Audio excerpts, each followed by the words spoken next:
All right, guys, welcome to another edition of the Anything Wrestling Podcast. Thank you so much for tuning in. We are back today with another episode. It is not a triple threat today. It is a one-on-one match. Ladies and gentlemen, my name is the Commish, and I will be the advocate of this episode. Which this episode is also brought to you in part by Coca-Cola. Have a Coke. And it is brought to you by the WWE Network, where you can catch all your favorite WWE programming for a non-negotiable but very reasonable price of only $9.99. Not $1,000. It's not $10. It's $9.99. And I'm the Sean, not that that's very important, you know. He is the host. He does get that respect. Who seems to always get cut off by the advocate. Of course. Come on now. Anyway. What's in the lineup for today, Sean? It is something that we were all essentially very excited for, but then just lost its effect. We are here today to talk about Daniel Bryan's comeback to the WWE. Yes. Yes? Yes. Yes? Yes. What? No. Maybe. No. No, we are here to talk about that, but that's the reaction we have about his comeback. It's kind of like in the very beginning, you're like, yes, yes. And as you see as it's going, no. No. No. No. No. Wasn't that the reaction that you had when Ronda Rousey came out during the Rumble? I'm sorry. Someone corrected me a few episodes back. Who? Who are you referring to? I think I'm referring to... You meant to call her... MERB. Which stands for... Mouse, rat, raccoon, bluebird, irrelevant, overhyped rookie who doesn't deserve a push but came and trampled over every single women's wrestler who worked 10 times as hard. They were not afforded the same opportunity. And that's where he stops. But you know who we're talking about. Ronda? Yes. So in regards to Daniel Bryan, let's just dive right into it. So, Daniel Bryan gives a very emotional retirement speech, and I honestly felt like, I think even Daniel Bryan has gone on record of saying that stint where it was Daniel Bryan versus The Authority, and I think somewhere someone made a reference of it was almost like an Austin versus McMahon, but it steps out of 1 versus 1. I personally thought that feud was great. Looking back now and how skewed Vince McMahon's perception was of WrestleMania 30, for Daniel Bryan to finally get his moment. But then, of course, an injury happens. He comes back. Another injury happens. And he comes out and says, guys, I can no longer do what I love. I have to walk away. And I'm not medically cleared to do this anymore. Yes, and for a solid 2 years almost, it was almost definite that forget it. Daniel is not coming back. You know, his head is not where it needs to be. And the only way he can come back is... in a general managerial role. Or just be involved as a trainer or however backstage role you can give him. But then, what was it? March of this year, where Daniel Bryan, there was an announcement that Daniel Bryan now is coming back for full-time competition in the WWE. That he's been cleared for competition. And I honestly thought that, okay, with the Sami and Kevin storyline, okay, they started attacking him to the point where you kind of feel that sympathy of, oh no, he just came back. Why are we attacking him? I felt like the WrestleMania 30 match... The 34 match was pretty good. I feel like it was a perfect end to the Shane versus Kevin Owens and Sami Zayn feud. Now, how do we even the odds? Oh, well, Daniel Bryan is coming back. Let's place him in there and make it a tag team match. Teddy Long would be so happy right now. But what did you think of that? Just the announcement to the attack to the WrestleMania 34 match. How did you feel? As he took a very long, hesitant breath. I'm sorry about that. To be honest, it to me it just seems like It was good because you're giving this man a chance. He's been cleared after what most people thought was a career that wasn't short-lived in the big stage of the WWE, but had the biggest potential to become something huge. Granted, he was forced into the retirement due to medical reasons, but then was cleared back, and then it's like, okay, this is your second chance. This is something where you defied the odds. You know, you're literally the underdog, and that's most of your career. And now it's like, okay, you're proving that you can come back. You know, you're given this new storyline. You're thrown right into the mix immediately, and you have to prove yourself to the world. I was excited. I liked where it was going with, you know, Kevin, Daniel, Shane, and, you know, Sammy. But of course, life happens, injuries happen, and then it's like, okay, we can still do something with you. What's the next big thing that we had for you? I think it was Team Hell No. Well, first it was Big Cass. Okay.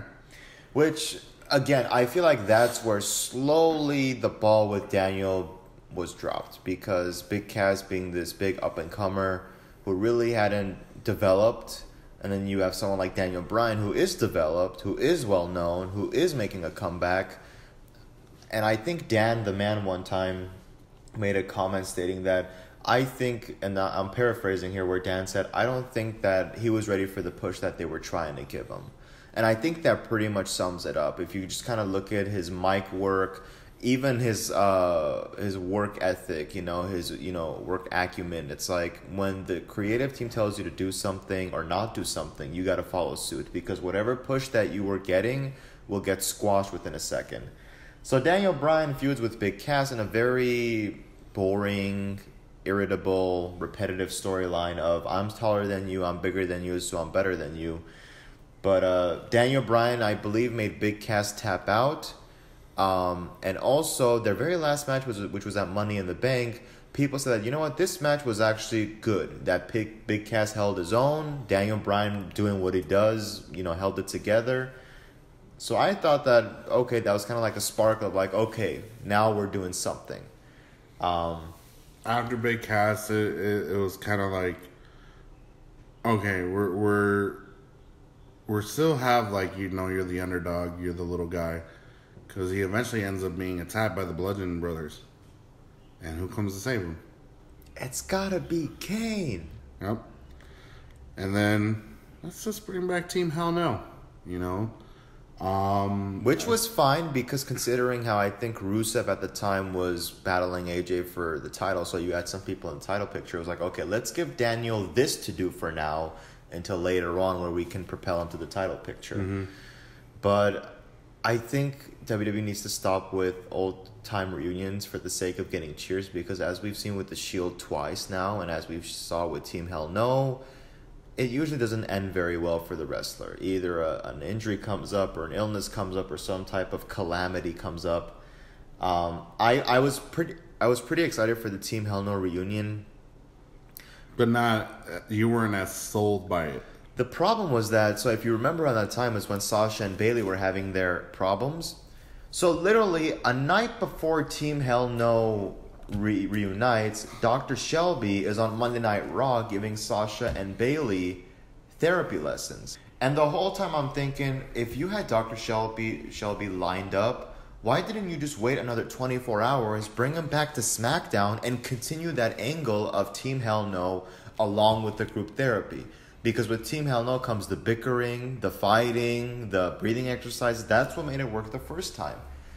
But then it was just brought out like, hey, we're trying to do something with you. Maybe this will work, but we're not really invested. And that's when like SmackDown was still at this like, we're doing okay. We're not as good as Raw still, but we're not as bad. Yeah, we're mid-carding ourselves. You get all these things happening with like, okay, they had to wrestle the Usos for a tag team opportunity. Yep. You had to what was it? Like, if you didn't earn the win, you wouldn't go compete against the Bludgeon Brothers for the tag championships. You do beat the Usos. You kind of bury them for a while to give Team Hell No the advantage, and then I think it was kayfabe that Kane gets hurt. I think it was real. But it wasn't at the same time it was campaigning or whatever. Roughly, yes, but it was still the real injury was real. That's why the reunion didn't work out. So then you put Daniel Bryan in a handicap match, and what happens? Gets the shit kicked out of him. In a very garbage match. So it's like, at this point, you're like, okay, I was hoping for this amazing comeback, but so far it seems like one spark, and the rest of it is just flatlined. However, then we get to the feud with Miz. I think about it, I was genuinely excited because I'm thinking, okay, this is something real that you can play off of. It's been 8 years in the making, as they would always refer back to. And I will say that before SummerSlam, the build-up, it was great. It was on point. They were doing different things each and every week. And so I was genuinely excited. I said, okay. And in my ideal world, I'm like, okay, if there's ever a time for Daniel Bryan to beat The Miz, now's the time. Now's the time. Then we get to SummerSlam. The match of all matches that we've been waiting to see actually go down, to see who is the best amongst these two. Daniel Bryan versus The Miz. It was a solid match, even though, according to Sean, it was on the shittiest of shit shows this year. Well, with Crown Jewel in there now, maybe secondary. But what happens towards the end of the match? Typical Miz shenanigans. Which I thought was fine because I'm like, okay, Hell in a Cell is coming up. So usually that's the match where you're like, okay, this feud didn't come to an end. Now we're going to put it to an end inside Hell in a Cell. The one of a few matches that literally defines a career, ends a career, or makes a career. Yeah. But then that's where I feel like everything it was like that one spark, and then now we go back to flatline because now all of a sudden, Bree's coming back and Maurice is in the mix, which I don't mind, but to have them be a part of the match was like, okay, we're now the focus now is completely shifting. It's not becoming about Miz and Bryan anymore. It's becoming about one couple versus another couple. Granted that you had to give Bree some time on camera now because her and Nikki were coming back, ironically, in due timing. But they're...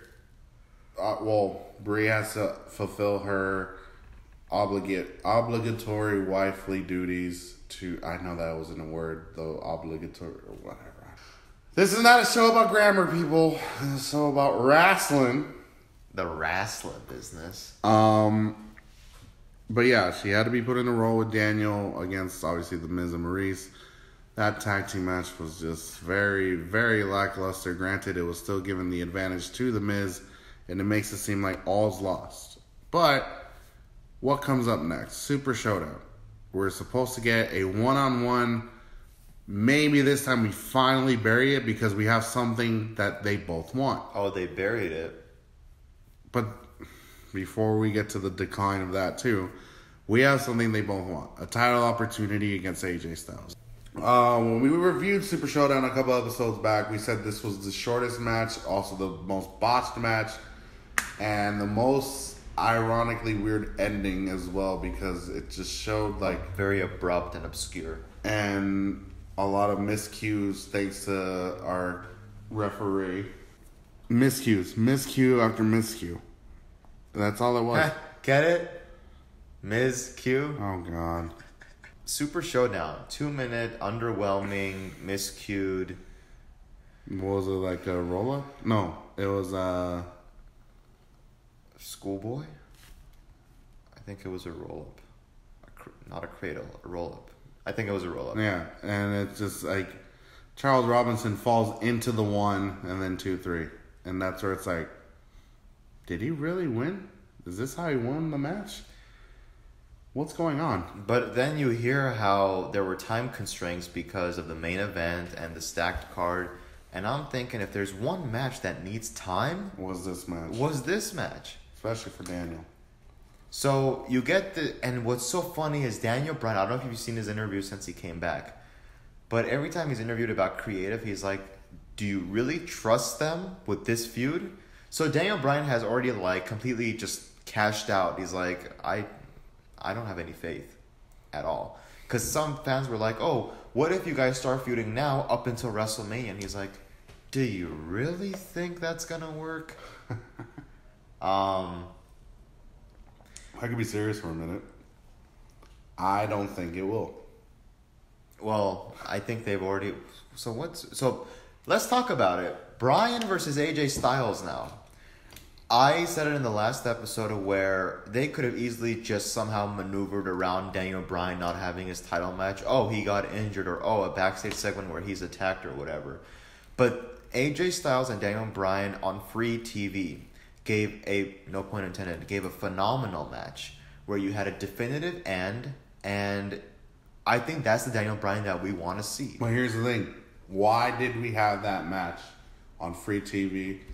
Why did we not get it on the WWE Network for only $9.99 at Crown Jewel? What was the controversy in that? So we talked about this last episode. So Crown Jewel is by far one of the most controversial pay-per-views, and it's for all the wrong reasons. And it's not because Shawn Michaels kicked Stan, but it's because for those of you who don't know, a reporter who was going to reveal some vital information was killed, slaughtered, and many people took into question how WWE could do business with what's going on. With their government and all the things surrounding the controversy within the country.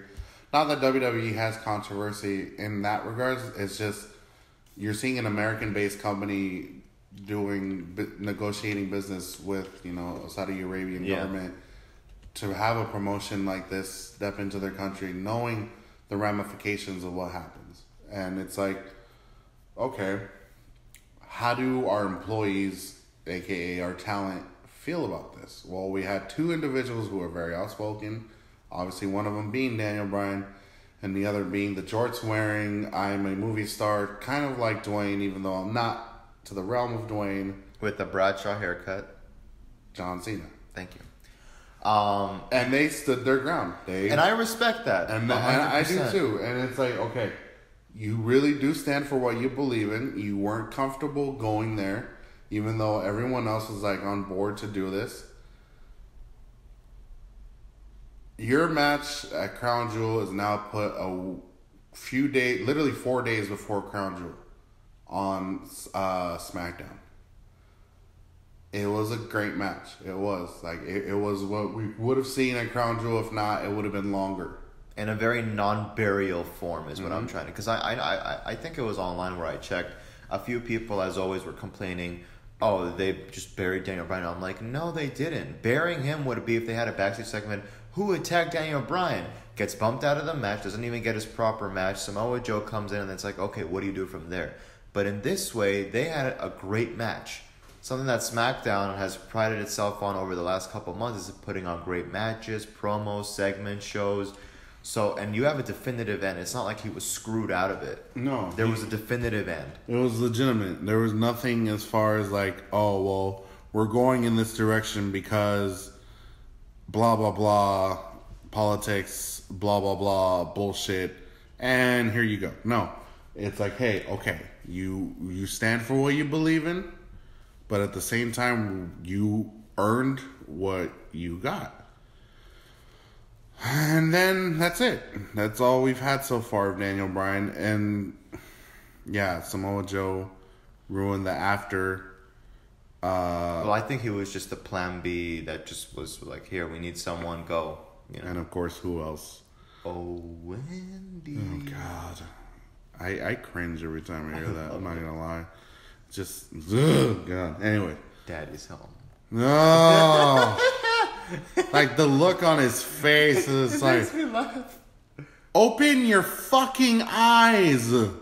Stop looking at the camera like, is that what I'm supposed to say next? Oh, I'm supposed to say it like that. Daddy's home. Ugh, God. Jesus. Anyways, Daniel Bryan's return.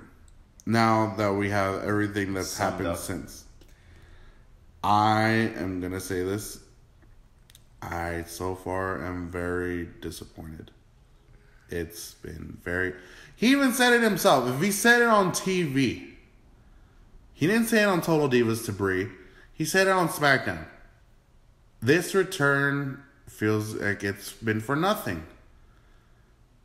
Are you speaking in character? Or are you speaking to us out of character to the WWE Universe? Everything you fought for was for nothing. Personally, I think everything you've done so far has been for nothing, unfortunately. And I don't know if that's Vince not wanting you back.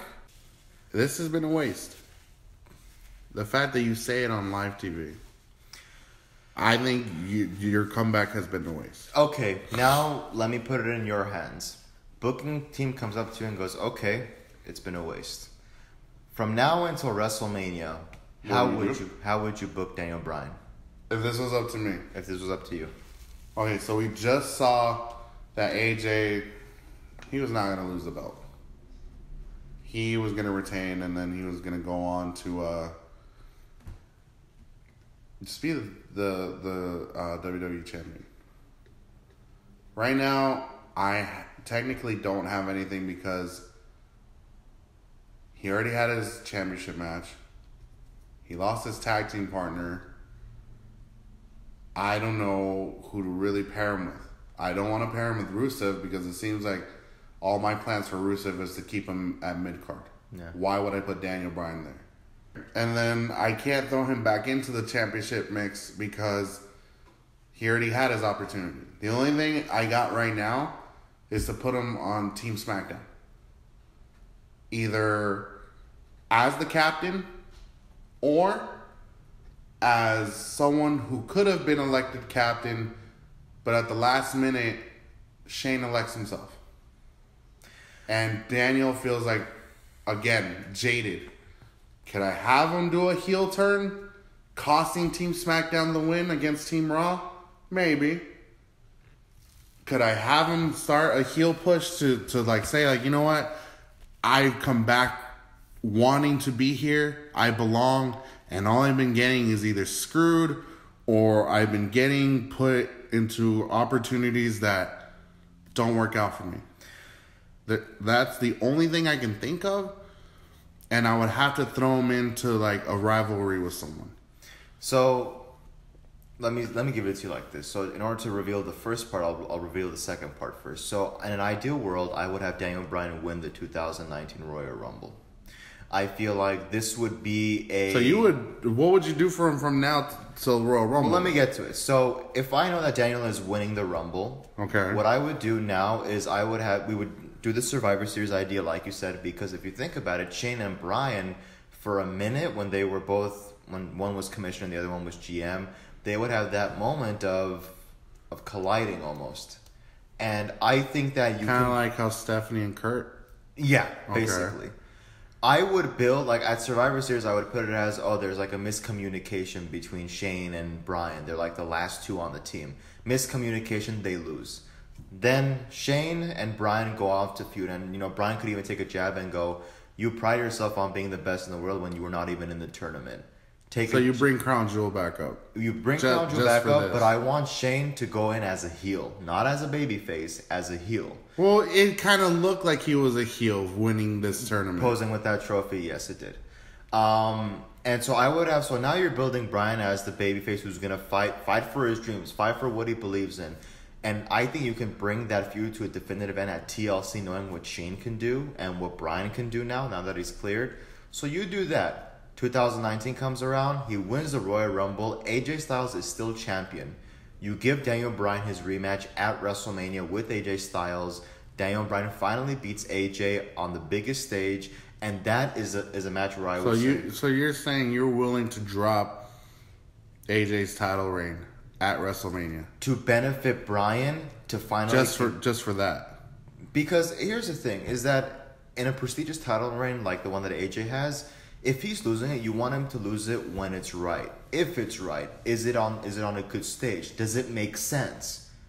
And I truly believe. I think the way that if you took the way I've booked things so far and add to the way you're booking the rest of it, yes, because you're giving Bryan a reason again. You're giving him belief that this return wasn't really a waste, as you've stated it is. The thing is, you have a lot still between January and April to cover as well. And it can't just be my push to get to WrestleMania, because you have other competitors on SmackDown right now that are more than deserving of a championship match. I will throw out a few names. You can tell me if they deserve it or not. We'll start with this one, Randy Orton.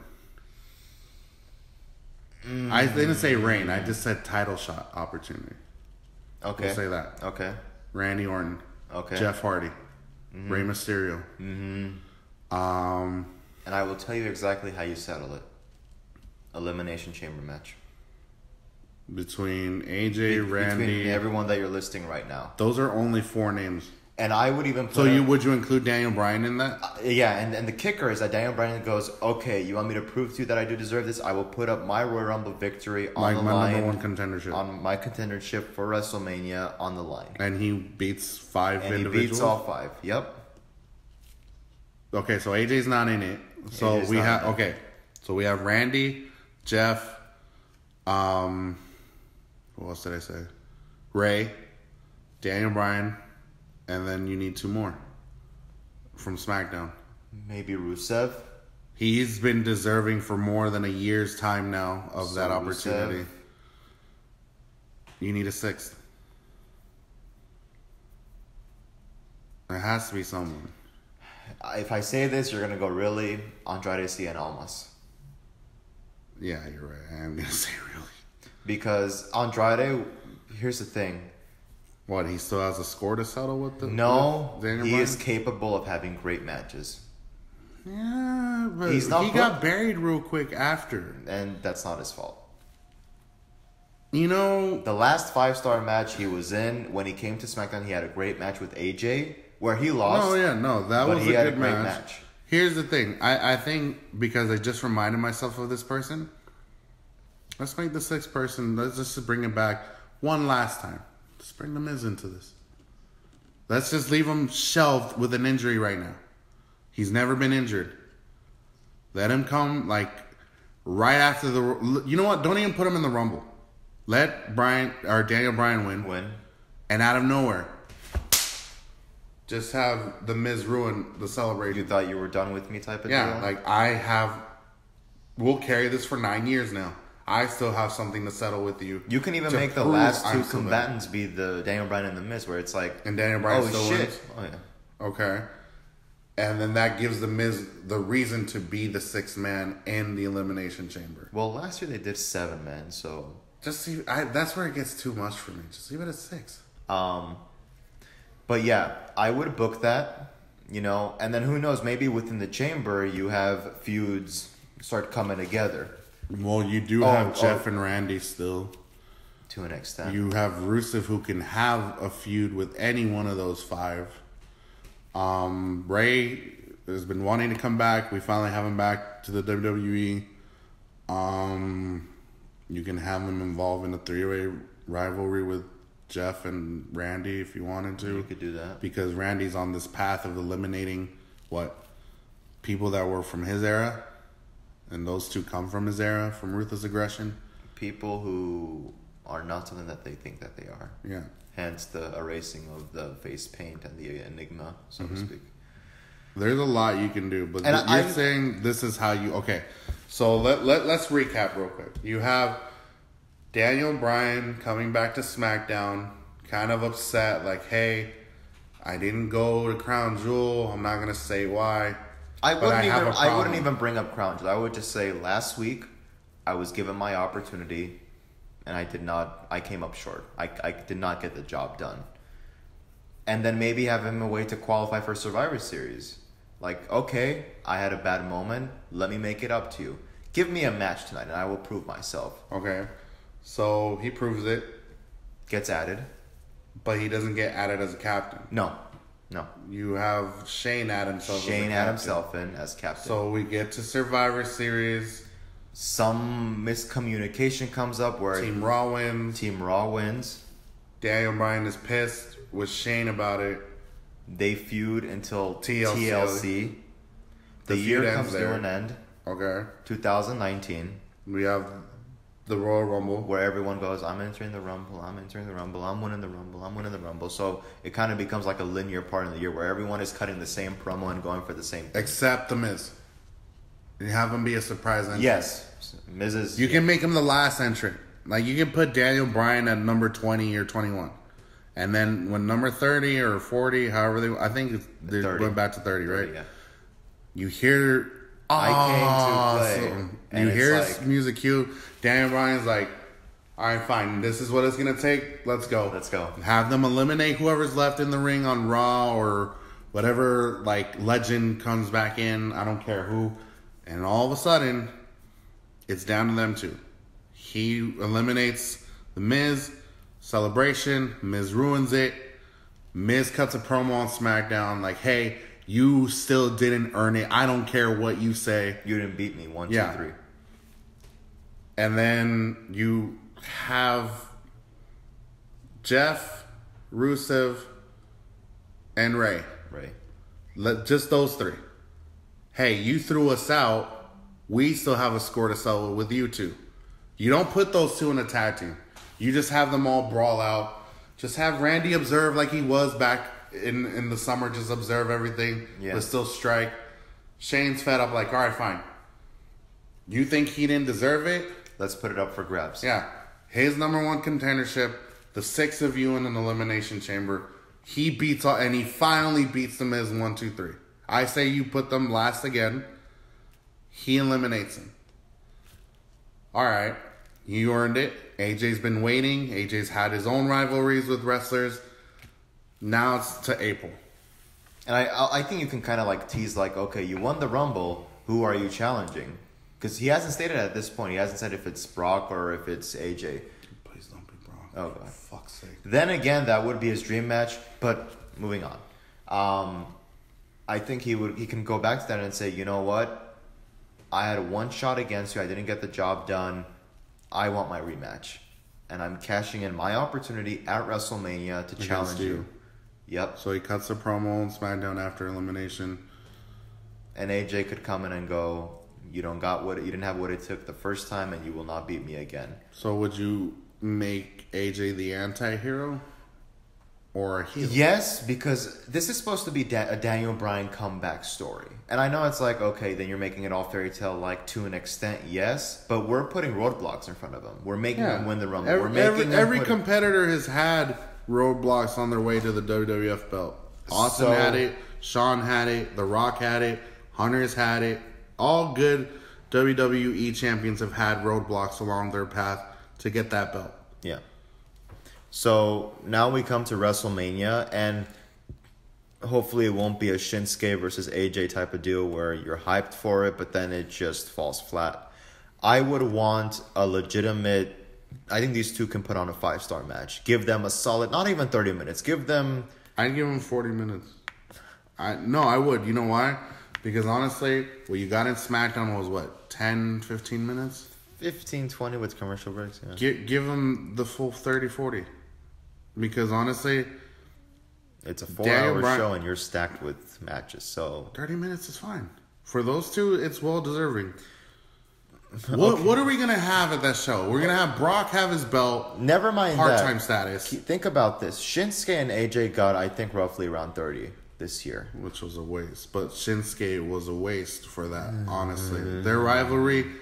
I'm sorry, their rivalry after Mania died to me. And it was so flat. And that's why I'm saying is that they did have 30 minutes. But here's the thing. You're ending a rivalry. You're not extending this after the fact. Are you? What, give AJ one more chance after? I would say AJ now becomes like, he's good, but we're starting to see a little shift in attitude. Because he just had the longest title reign in... Current. But there's still obviously longer. There is. But it's like, you took my title from me. I held that for a long time. Cut it to 20 minutes. 25. Max. 25. I will live with 25. All yes, right. 25 minutes. Daniel wins. You can even have the hug after, or the raising of the hand, or whatever. Let him have his moment. What was that? Let him have his moment. Let him have his moment, where the comeback story. Daniel Bryan holds the title up. It all finally came down to this. Like, he had to deal with all the BS in the beginning. But he finally got to where he needed to be. Okay. And now Daniel Bryan can have this brilliant feud where have him go up against baby faces, heels, anti-heroes. Rusev wants a shot. You got it. So on and so on. Rey Mysterio, hey, we got to have our match. That's a great SummerSlam match right there. Rey Mysterio versus Daniel Bryan for the championship. High flyers, fast-paced action. You can't beat that. But be careful with extending the whole AJ thing, because I do not want to see 4 or 5 consecutive pay-per-views where it's Daniel Bryan versus AJ. You can even have The Miz.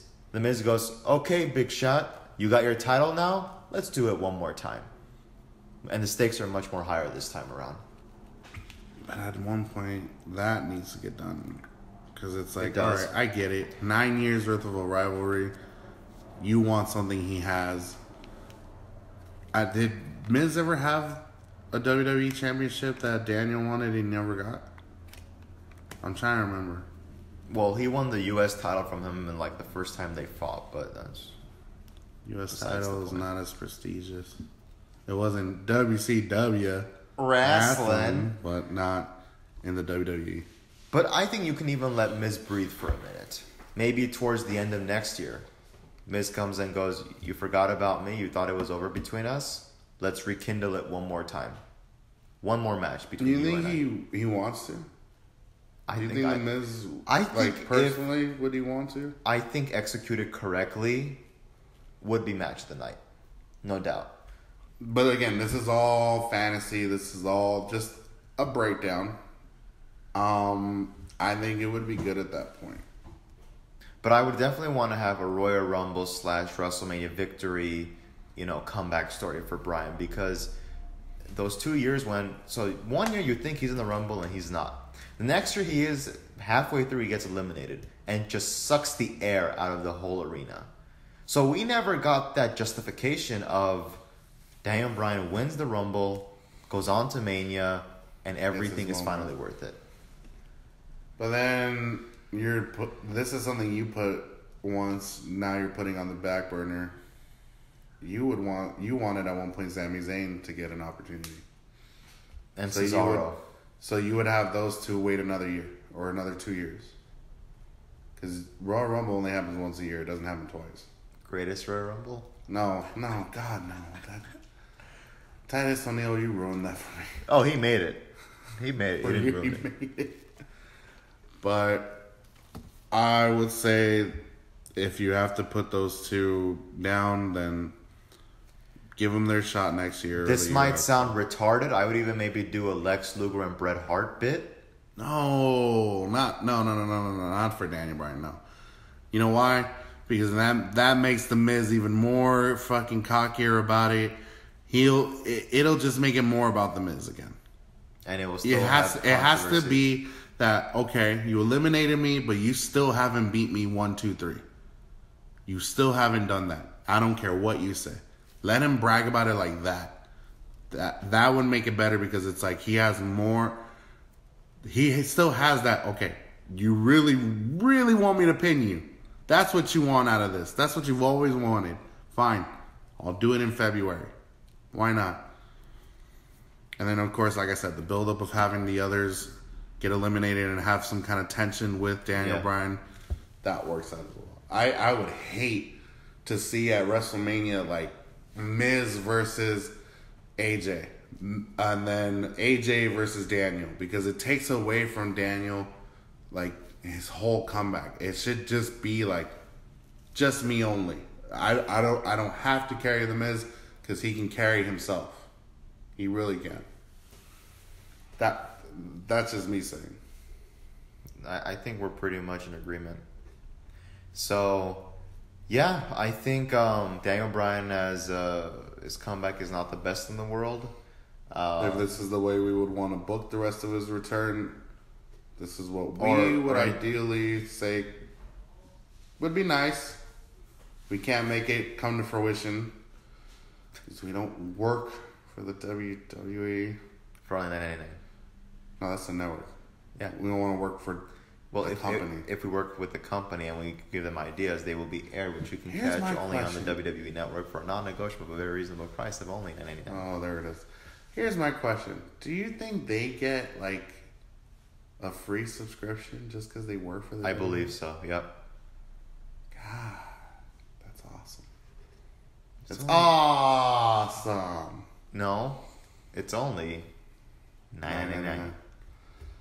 But there it is. This is what we think of his return. This is what we would want for his return. And hopefully a WWE executive is listening. Thank you so much for joining us, and we will see you all